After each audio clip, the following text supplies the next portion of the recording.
kenapa disebut konspirasi, karena rahasia. Itulah mengapa nanti muncul teori konspirasi dengan definisi yang agak berbeda dengan konspirasi ini. Jadi teori konspirasi itu kelanjutannya konspirasi.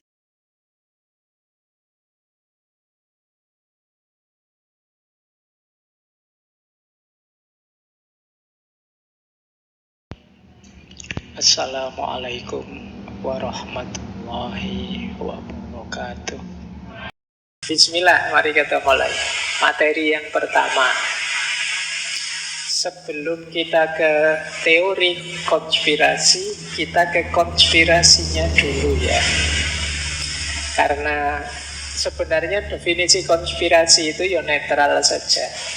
Kita sering mungkin pakai istilah persekongkolan atau kong kali kong. Itu konspirasi. Jadi konspirasi itu persekongkolan untuk melakukan satu rencana besar yang sifatnya rahasia. Nah, itu namanya konspirasi. Diam-diam semua ada sekelompok orang yang merencanakan sesuatu yang orang lain tidak boleh tahu. Itu namanya konspirasi. Secara umum konspirasi ini biasanya sifatnya negatif, meskipun bisa juga positif. Tapi biasanya istilah konspirasi ini dipakai untuk sesuatu yang negatif. Jadi orang jarang pakai istilah konspirasi untuk yang positif, biasanya untuk yang negatif. Misalnya kalian kan tidak pakai istilah, Pak, saya dan teman-teman berkonspirasi untuk memberi kejutan teman saya waktu ulang tahun. Itu kan kalian kan tidak pakai istilah konspirasi kalau untuk yang seperti ini. Nah, konspirasi itu biasanya dipakai untuk yang negatif. Nah, cirinya rahasia. Ya kalau diberitakan namanya bukan konspirasi. Kalau diberitahukan kemana-mana ya namanya bukan konspirasi. Jadi cirinya konspirasi itu kenapa disebut konspirasi? Karena rahasia. Itulah mengapa nanti muncul teori konspirasi dengan definisi yang agak berbeda dengan konspirasi ini. Jadi teori konspirasi itu kelanjutannya konspirasi, tapi dengan konotasi yang lebih negatif. Ini paling tidak kita kenal ya konspirasi ini sekarang. Jadi definisikan saja konspirasi itu kong kali kong, persekongkolan jahat.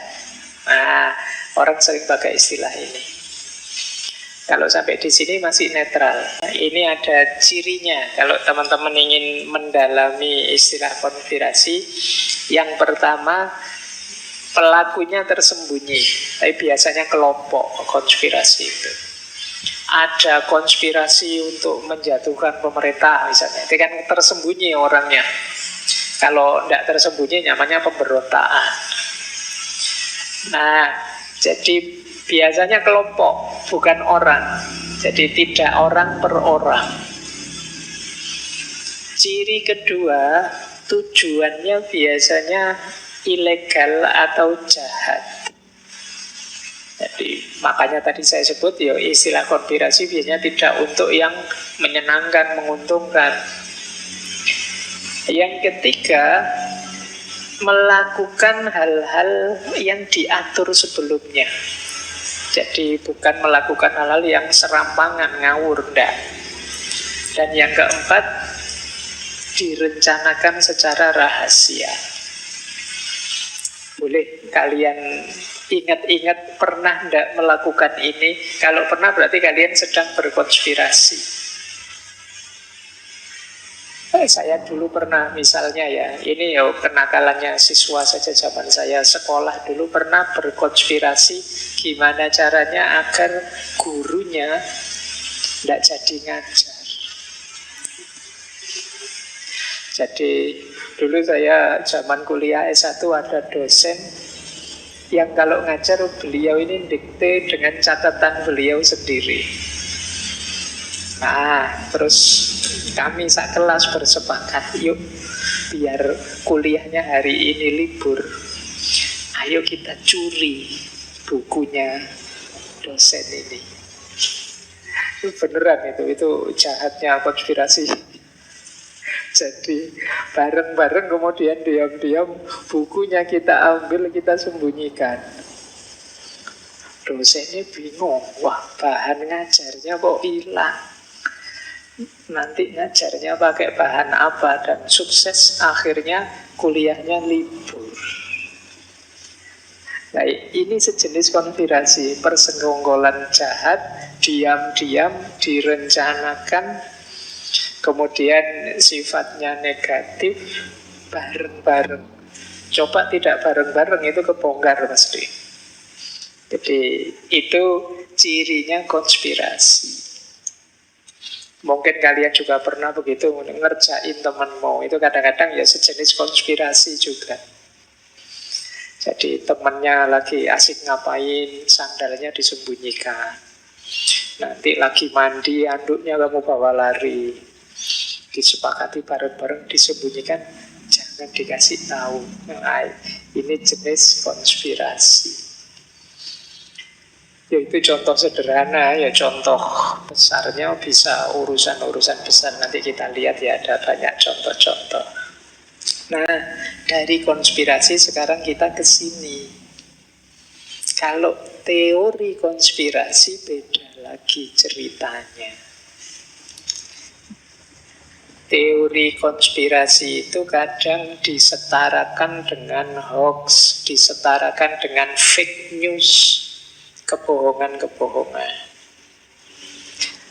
Kalau teori konspirasi itu satu penjelasan yang menuduh. Nah, kata-kata menuduh ini nanti jadi kunci. Berarti masih belum tahu pastinya. Menuduh sekelompok orang sedang melakukan konspirasi. Sederhananya itu teori konspirasi itu. Jadi kita menuduh ada konspirasi yang sedang dilakukan dalam hal ini. Padahal kita tidak tahu pastinya, padahal kita tidak punya data. Itulah yang disebut teori konspirasi. Ini agak unik ya, diawali kata teori tapi maknanya jauh berubah. Jadi ini istilah populer, sering dipakai untuk merujuk kalau ada orang kok dikit-dikit, wah ini mesti ada yang bersekongkol. Nah, itu kita menyebutnya itu jenis teori konspirasi.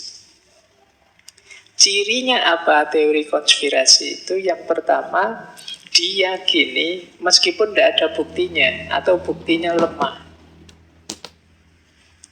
Kenapa kok teori ini diyakini? Karena tidak ada penjelasan yang memuaskan tentang hal itu. Biasanya dalam situasi ketika tidak pasti, ketika kita bingung, ini apa yang terjadi sebenarnya. Terus dalam situasi seperti ini sering muncul teori-teori konspirasi ini. Kemarin teman-teman ngalami waktu COVID, banyak sekali itu cerita-cerita jenis teori konspirasi ini. Nanti kita lihat ya. Jadi dalam situasi krisis, situasi sulit, situasi serba tidak jelas, itu orang menebak-nebak dan biasanya ada yang ngarang, mengasumsikan saja, menuduh, meskipun kadang tidak jelas yang dituduh siapa, karena konspirasi itu kan rahasia. Jadi ketika nuduh itu ya tidak tahu kelompok mana, tapi kita bilang saja ini mesti ada yang berkonspirasi. Nah, baik. Jadi itulah yang dimaksud teori konspirasi. Makanya ada yang menyatakan begini, ini profesor dari University of Kent, Karen Douglas, kata beliau, teori konspirasi itu tumbuh subur di masa krisis. Kenapa kok orang bikin teori konspirasi? Karena teori konspirasi cenderung melingkupi peristiwa besar yang memerlukan penjelasan besar. penjelasan kecil itu biasanya orang tidak puas. Kalau kita tanya, kenapa ya kok kemarin virus corona menyebar itu? Ya karena virusnya berkembang biak, bermutasi. Itu kan jawaban sederhana. Dan kita tidak puas kalau hanya itu. Kurang mantep lah, maksudnya cuma begitu. Terus dikarang-karang lah ada konspirasi ini, konspirasi itu. Wah, negara ini sedang merencanakan ini, itu. Itulah teori konspirasi. Ya kalau informasinya jelas, orang nggak bikin teori konspirasi. Tapi karena informasinya serba nggak jelas, membingungkan, muncullah teori-teori konspirasi. Jadi orang itu senang kalau ada peristiwa-peristiwa dengan sebab besar.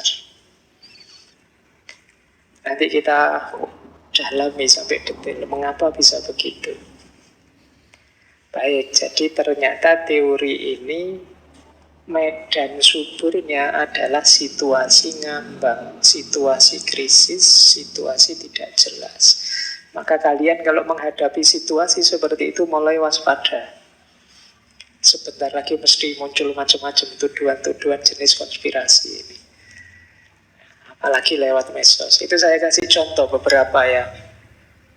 Saya baca misalnya, ini tadi saya googling sebentar, banyak sekali. Misalnya ada yang bilang, satu ketika pemerintah Amerika itu menyebarkan bahan kimia ke atmosfer dengan senjata kimia namanya chemtrail, yang itu untuk biar semua orang dunia terpengaruh dan patuh pada Amerika. Ini membuktikannya sulit, tapi ada yang seperti itu. Atau yang nomor 2, keluarga Rothschild. Rothschild ini bapak perbankan dunia, bapak finansial dunia, orang yang sangat kaya. Nah, dia ini dianggap yang ngatur keuangan dan perdagangan global selama berabad-abad. Itu jenis konspirasi juga. Atau kalian mesti sering dengar ini, peristiwa 9/11 itu hasil karya orang dalam sendiri sebenarnya. Itu jenis konspirasi juga. Membuktikannya sulit. Apalagi corona, itu saya sertakan 3 itu. Virus corona itu sengaja diciptakan oleh Cina sebagai senjata biologis untuk memusnahkan manusia. Itu saya lihat ada kemarin ramai sekali ini dibahas, didiskusikan. Tapi ya sampai sekarang pembuktiannya tidak ada.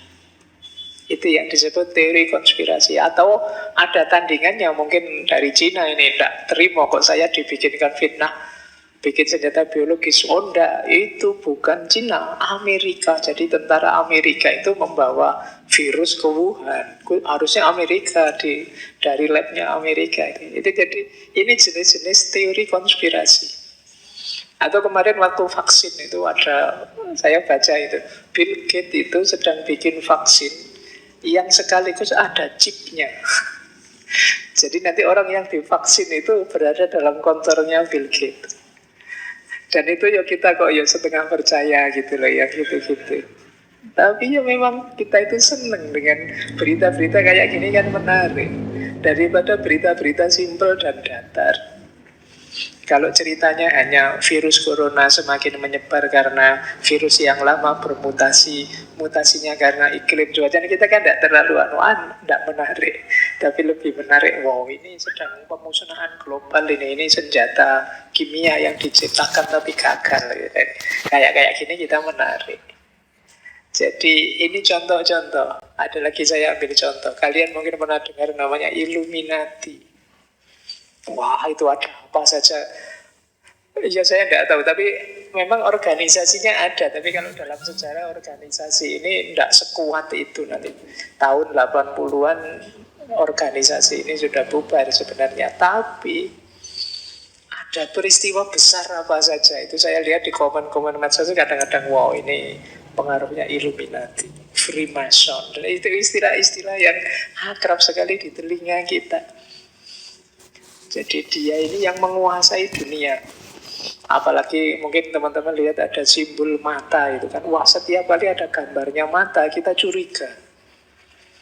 Wah itu dokter-dokter mata itu agen Illuminati semua itu jangan-jangan.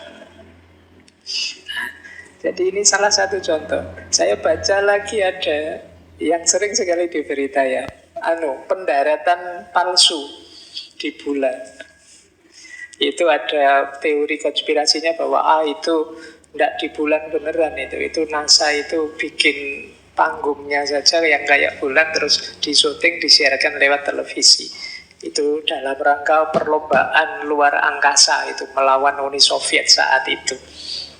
Tapi ya hanya di titik itu saja, pembuktian lebih lanjutnya tidak ada.